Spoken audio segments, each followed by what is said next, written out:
இந்திய கிரிக்கெட் வீரர் எம்.எஸ். தோனி தொடர்ந்த அவமதிப்பு வழக்கில் ஐபிஎஸ் அதிகாரி சம்பத்குமாருக்கு 15 நாட்கள் சிறை தண்டனை விதித்து சென்னை உயர்நீதிமன்றம் உத்தரவிட்டுள்ளது.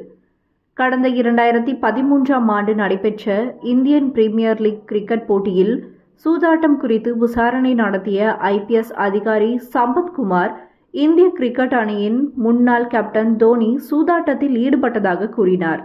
இது தொடர்பாக தனியார் தொலைக்காட்சி நடத்திய விவாத நிகழ்ச்சியால் தன் பெயருக்கு களங்கம் ஏற்பட்டதாக கூறி 100 கோடி ரூபாய் மான நஷ்டஈடு கோரி 2014ஆம் ஆண்டு தோனி வழக்கு தொடர்ந்தார்.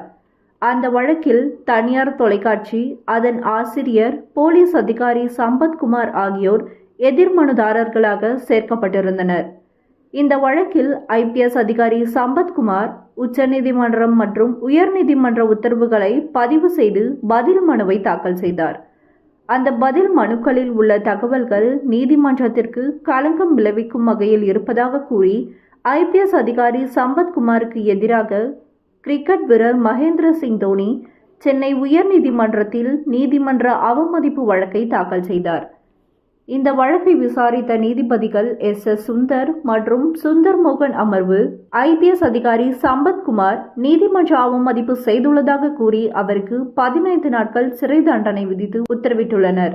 அப்போது தண்டனைக்கு எதிராக மேல்முறையீடு செய்ய உள்ளதால் தண்டனையை நிறுத்தி வைக்க வேண்டும் என்று சம்பத்குமார் தரப்பில் மேல்முறையீடு செய்யப்பட்டது.